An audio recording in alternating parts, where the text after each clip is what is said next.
Hello and welcome to episode 15 of Touchline Talk with Odds Changer. As usual, I'm joined by football broadcaster and writer Dean Jones to discuss all the latest news and gossip from the Premier League, the EFL and the rest of the world. What a night it was in the Champions League in midweek, Dean. Was it a changing of the guard with Kylian Mbappe scoring that hat-trick against Barcelona to set them up for a big first leg advantage over Barcelona against a pretty disgruntled-looking Lionel Messi? Could this possibly be his last Champions League game for Barca at the Nou Camp? It could possibly be, yeah. I mean, it's definitely got potential to be. I mean, I'm never going to write Messi off. And the way he dispatched his penalty was lovely, but he was very frustrated at the end. And the way that PSG tore him apart just proved once and for all that this Barca team just aren't anywhere near the side that they once were and that you traditionally would expect them to be. Messi obviously has a big decision to make at the end of the season about whether he stays at Barcelona or not. The presidential elections have been delayed for the time being because of coronavirus and the safety implications around it and the votes. But that will be coming in the next couple of months. And Messi's got to decide, is this going to get any better imminently? Is it still going to take a while to transition? Is this a good time to move on? So, yeah, Mbappe has shown us what the future looks like in terms of Ballon d'Or and all the rest of it for the next 10 years, I think. He is absolutely immense. Messi's still got that magic there, but there's a change in the guard for sure. And Messi's best days are probably gone now. Yeah, like you said, his best days maybe are a bit behind him. But again, he showed it the weekend before that 2 great goals he got for Barcelona. Yeah. So I'm still sure if he leaves Barca this summer, there will be the likes of PSG and Man City would love him in their side as well. But yeah, I don't think he's going to be joining Fulham or anything like that. I think he might have saw Fulham against Everton. Really enjoyed that performance. Play with Josh Maja up front. You can live in hope, Dean. I think live in hope in that one. But it's not just Messi with the problems of Barcelona. It's the finances, the debts. Like you said, changing of the guard, Gerard Piqué, Busquets, Alaba. It seems Barcelona are a long way off, maybe challenging Europe's elite again. It definitely feels like that. Yeah, I mean, I watch Barcelona most weeks, and they've definitely got better over the past couple of months. The side is definitely in transition, and they're trying to bring through some young players, but they're just nowhere near where they were. And I'm still not convinced that Koeman's the man to take them forward. I'm pretty convinced that he won't be in charge of them next season. I don't think he helped himself by laughing at full time after they've just lost 4-1 to PSG in the Champions League. The second reason and alone. It could be, yeah. I mean, he's very lucky that there are no fans in the stadium right now, I think. But it wouldn't surprise me if we do see protests and stuff, if fans get tempted to go out after a result like this, because we've seen it happen elsewhere. Fans are getting disgruntled right now, and it's so frustrating to not be able to air your thoughts and views at the games. And, some cases like Marseille and Ipswich where fans have actually just turned up outside training grounds now and stuff, and to kind of make their case and let the club know exactly what is felt while everybody's watching these games at home. So very, very, very interesting time to watch at Barcelona for sure. Yeah, I'm sure there was an interested observer last night. It was probably Daniel Levy of Tottenham seeing his old manager Mauricio Pochettino going to the Nou Camp and getting a 4-1 win, while all the pressure seems to be building on Jose Mourinho right now. 4 defeats out of their last 5 in all competition at Spurs, just 16 points from their last 14 league games as well, Dean. And also we've got the ongoing situation of Mourinho with Dele, Alli obviously unhappy there and being frozen out of things. Now we've got Gareth Bale added to it as well, with that publicised row with over his Instagram post. Jose coming out saying it contradicted the truth as well. What's your take on all this situation at Spurs? What's going to happen, or do you think Mourinho can turn things around? I would be surprised if Mourinho does completely turn this around, and I think that Daniel Levy's got a big decision to make at the end of the season as to whether he can continue with this. I've called it a vanity project in some piece I've written, because ultimately Levy always wanted Mourinho as Tottenham manager. He wanted to try that. He thought it would win them trophies. And he always wanted Gareth Bale back in a Tottenham shirt. And he's got both things at the same time. And it's just turned into an absolute disaster on both fronts. I mean, they're not getting on with each other right now. Mourinho was brought in as a results manager. He's not getting results. He's in a cup final. Let's see whether he can get that cup, because it's going to be very tricky to actually win that final. And Gareth Bale, the man that he's brought back to Tottenham from Real Madrid, barely getting a kick, doesn't look in form. I was told a couple of months ago that Bale is in, is good to have around the place. He's still obviously very talented, and he's rubbing off on some of the other younger players. And Daniel Levy is actually open to keeping him beyond this season, but he can't make a decision like that on emotion. And it's the same with Jose Mourinho. Just because you have this idea in your head of how great it would be to win things with Mourinho, with Bale, it doesn't always work out the way that you dream, and it's certainly not turning out like that right now. I do think that if Mourinho doesn't manage to qualify for Europe, he'll be gone, I'm pretty sure, because that's ultimately how you have to be judged. There are other managers out there that I think could do a better job right now. Yet again, we're seeing Mourinho start to moan, and he alienates Alli, he alienates Bale, and it's just same old, and it's become so boring. I don't think Tottenham fans would be particularly impressed by what they're seeing, especially as it wasn't long since they were top of the league. Julian Nagelsmann being spoken about quite widely as a contender, and that will be the case. They tried to sound him out before they got Mourinho just to see whether he'd be interested, and it wasn't possible. He was happy with what he was doing. And Brendan Rodgers too is somebody that Daniel Levy really likes. He's tried to get him before as well into Tottenham, but Brendan Rodgers hasn't been open to working with Daniel Levy up to now. So if he goes down that route, I'm still not convinced that Brendan will actually fancy that job. Might even look at it as a step down from Leicester right now. But those are the type of names that I think we'll be looking at if Mourinho does get the bullet. Yeah, it's going to be a big few months ahead at Spurs, not just for Mourinho's future, probably Gareth Bale's future as well, Dean. Real Madrid don't really want him back at the Bernabeu next season. He's on massive wages. He probably hasn't done enough at Tottenham to make that loan deal become a permanent transfer as well. So where do you see Gareth Bale's future long term? It's going to be tough for him. I mean, I guess there's the potential that Zidane leaves Real Madrid if things go, get even worse till the end of the season. So there's that small possibility. And if that happened, then maybe the next coach manages to get something out of Bale. The big thing for Bale, I think, was people close to him say, like, he just needs a pre-season. Like, he never gets a pre-season to actually attack a season and get up to full fitness at the same time as everybody else. So he's always playing catch up. And so when Mourinho's talking about these feelings and everything that Gareth Bale's having, well, they are real. Like, I don't think the player's completely making this up. Like, he's very aware. He's had a lot of injuries throughout his career. He probably knows when he's on the verge of another one.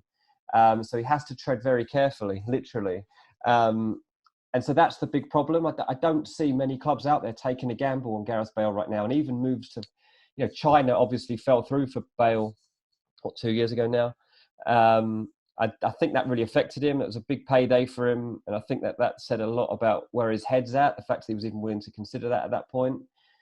The problem is that, even in China now, they're having restrictions put on them over the kind of signings they can make and how much they can pay people. So I don't even know if that door would be open in the same way that it was back then. So there's going to be very, very limited opportunities out there for Bale beyond Madrid and beyond Tottenham.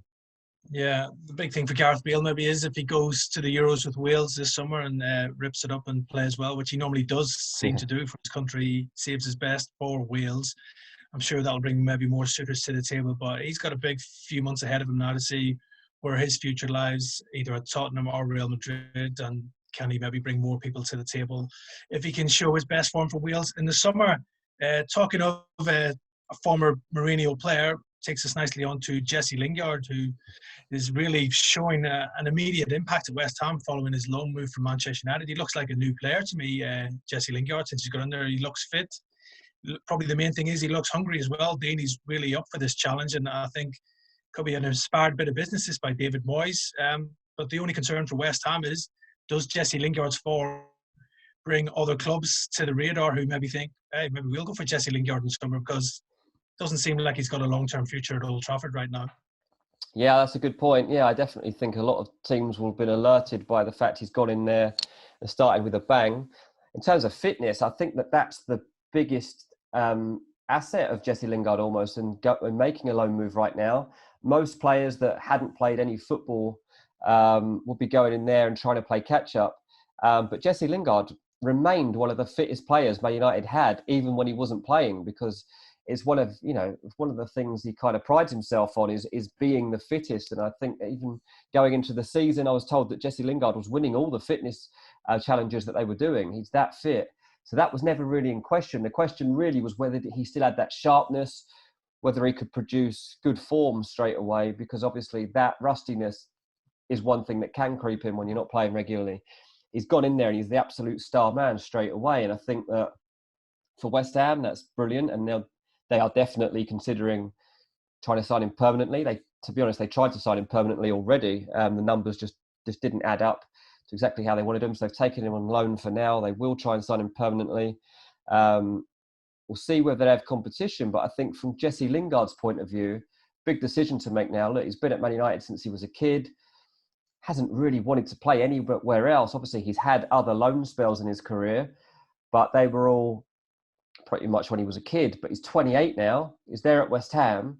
And he's getting a taste of what it's like to be Bruno Fernandes, really. Like, he's the Bruno Fernandes. Yeah, the main man. Like, if he goes back to Man United, he's never going to be that player. And look, there is a possibility that Man United want him back because Juan Mata's very, very likely to leave United at the end of the season. His contracts will leave. He'll probably go back to La Liga. And if that happens, then there's an opportunity for Lingard to work himself back in. But I'm wondering whether he's thinking, well, hang on, what do I want now? Because I'm hitting the peak of my career. What do I want for the next 2, 3, 4 years? I want to be a star. And he's getting a taste of it. Big decision for him to make. So I don't know if you've heard of any other clubs that are in for him, but I'm sure there will be some. Oh, yeah, I imagine there will be clubs. I'm sure Everton will be keeping a close eye on him. They've held a long-term interest in Jesse Lingard. He had a loan spell at Leicester earlier in his career as well. So if Leicester get into the Champions League, they'll be looking to strengthen their squad. And Cengiz Under hasn't really done it while on loan at Leicester City. So Jesse Lingard, I'm sure, will come into their thoughts as well. We all know Jesse Lingard has the talent. He's proved that in that run for England at the World Cup. He was a key man for Gareth Southgate's side. There's going to be calls for him now, Dean, as well. If he maintains his form, could he get a recall to the England squad for the Euros?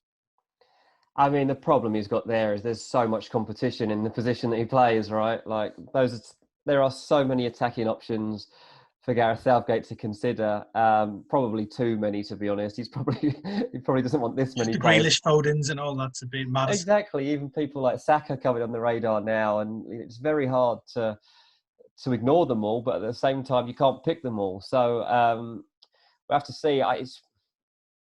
It's possible because Lingard does have that experience on the international stage.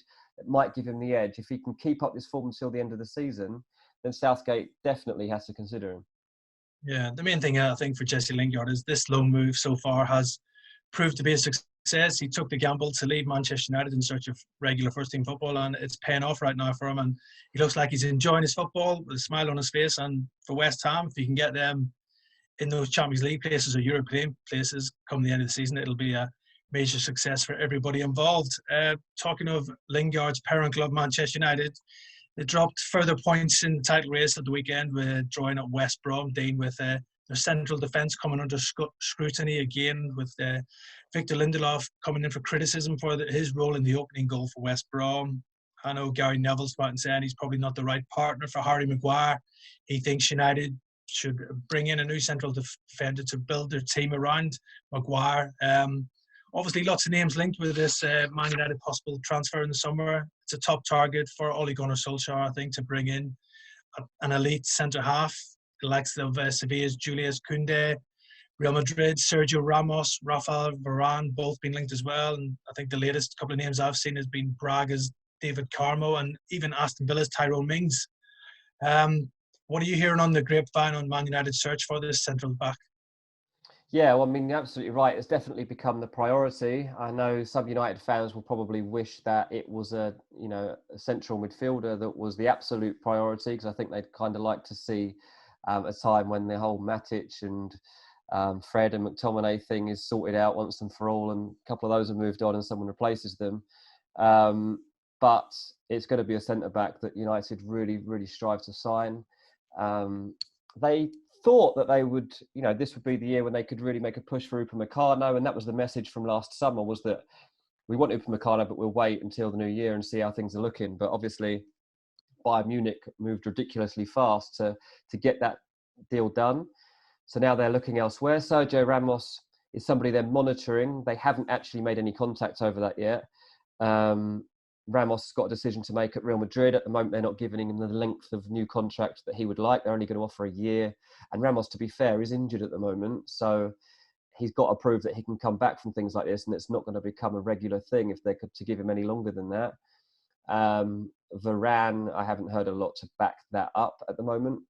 But yeah, Koundé is one that I'm told they really are serious about, and the scouting assessments that have been pushed to Ole Gunnar Solskjaer over the past months, and the videos he's been given to watch have impressed him. So he's kind of happy for them to pursue that window. But the problem I see is that he's valued at £60 million. And I saw some reports saying that won't be a problem, but I don't agree. I think that will be a problem. There aren't many clubs out there that are going to pay £60 million for anyone. And for a centre-back, I think especially a 22-year-old, like, that's not... Look, I don't want to say it's a gamble, because it's not. He's really, really good, and he's a great reader of the game. But he's not signing somebody that's absolutely guaranteed to fix things, I don't think. And at the same time, when you consider they probably will be going back in for Jadon Sancho, are they going to have the funds to sign both of those players? I'm not so sure. So we'll have to see. We'll have to see what kind of financial position they're in on the back of this COVID crisis, because we know Ed Woodward's played down United spending huge money. They weren't in a good place, to be honest, without the whole COVID thing. So let's see what scope they actually have to make a signing like this. Yeah, United might have to be a bit smart in the transfer window come the summer. Maybe if they sell the likes of Paul Pogba, who's been mooted for a long time, that might bring in some funds to maybe strengthen the squad elsewhere, and they might have the money to then go and do Koundé. But Koundé, very impressive for Sevilla the last probably 18 months. Obviously played well against United in that Europa League semi-final last year as well. I thought he was a top performer, and not just a good defender. He scored a great goal against Barcelona the other week in the Copa del Rey as well. So talented young player, and he's probably the type of player, if United were to bring in, they could develop him in to become a world-class centre-back. And I definitely think they need somebody with a bit of pace who can read the game in beside Harry Maguire, because to concede 31 goals this season, United, they've sort of got themselves out of jail in a lot of games with the skills of Bruno Fernandes coming from behind so often. You can't keep doing that, Dean. So I think they need to get somebody in there to shore up that defence and maybe a bit of solidity in front of whoever the goalkeeper is going to be.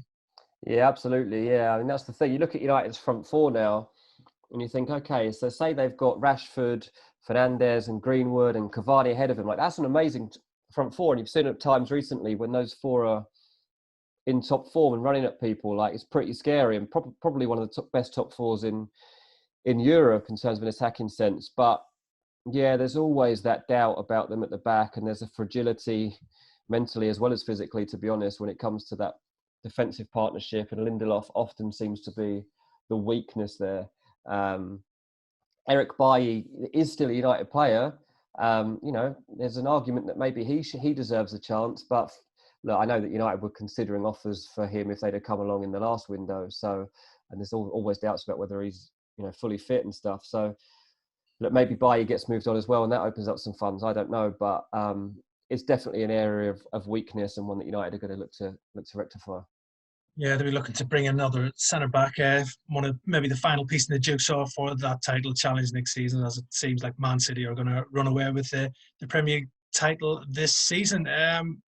Moving down into the Championship, Dean, Bournemouth still searching for a new manager to replace Jason Tindall. I know they've been conducting interviews with several candidates. The three names I've heard on the list is David Wagner, ex-Huddersfield manager, Patrick Vieira, who's obviously free now after leaving Nice, and the latest name seems to be the ex-Everton and Hull manager Marco Silva, who's been mentioned in some quarters for this job as well. They're obviously taking their time, Bournemouth, right now, because I think Jonathan Woodgate's done a decent job since he's gone in there. He's held the fort. From what I'm hearing, the players are happy under Woodgate. They're enjoying training. They're happy with hearing a new voice on the training grounds, because basically Jason Tindall was just another Eddie Howe after he took over, so it was almost the same thing. But Woodgate's done well. He's 8-1, Woodgate, to get the job, while David Wagner, as we said, 4-9 favourite in most places. He seems to be the one that the club are pursuing, but I believe more interviews are being conducted over Zoom, so I would expect a bit of movement on this one probably by the end of the week. What's your verdict on this one? Who would be the right man for Bournemouth? I do agree. I think we're approaching a time when they're going to start to make a decision. I don't know whether it's totally necessary, and I think that, like you say, because there has been some sort of reaction in the players that they've taken well to how it's going under Woodgate.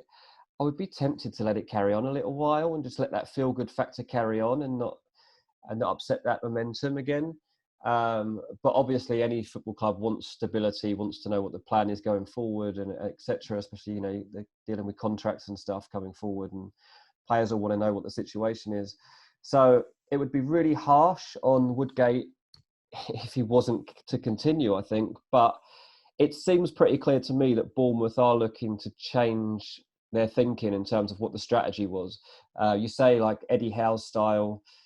They thought by putting Tyndall in, it'd almost be a continuation of how well that went. It didn't work out at all for them. So Woodgate's probably middle ground, really, isn't he? Because he's similar to those two in some ways, but he's obviously not an integral part of Bournemouth Football Club.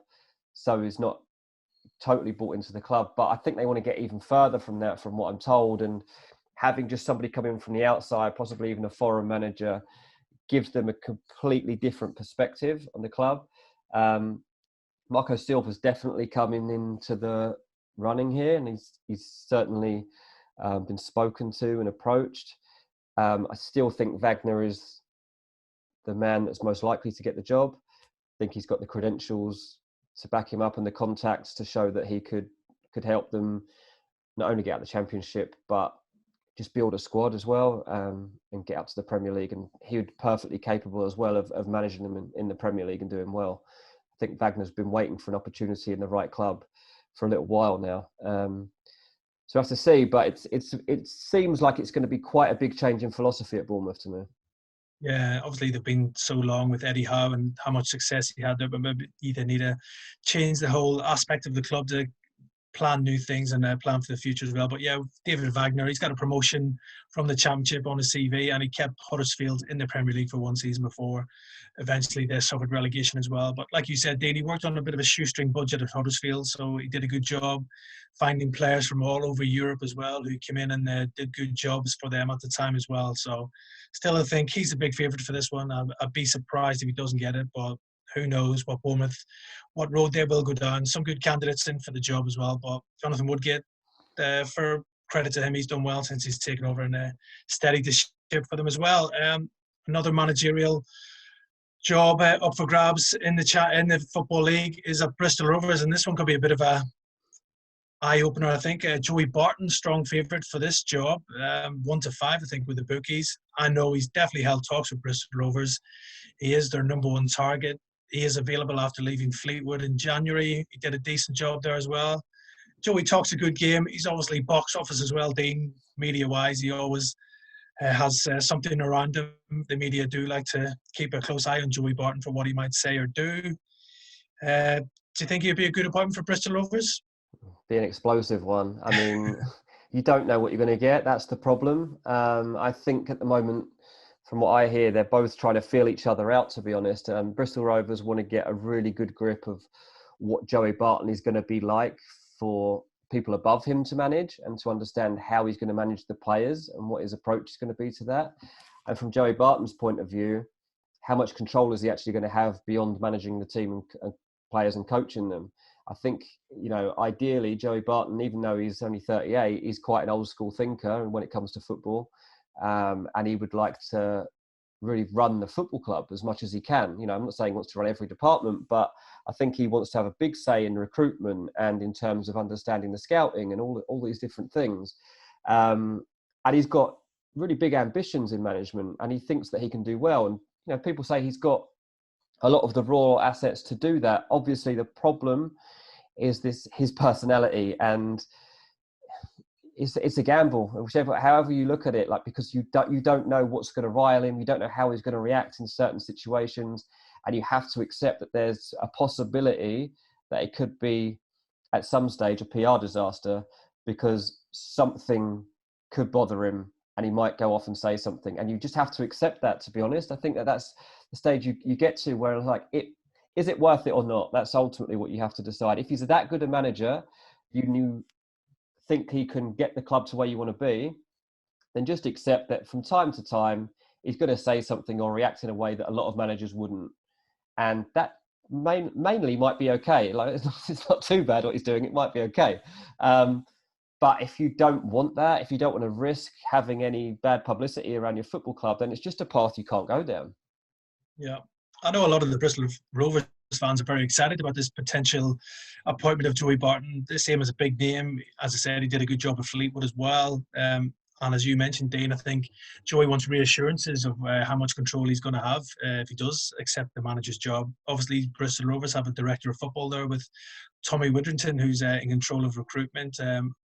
How Joey would work with him would probably be the biggest stumbling block right now to him taking this job. So from what I'm hearing, there's going to be a decision today from Joey Barton whether he takes the job or not. So then we'll know which path Bristol Rovers will be going down or not. And I think if he doesn't take the job, it'll probably be due to his concerns over the role of the sporting director there at the club at the minute. But yeah, that'll all come clear probably in the next 24 to 48 hours.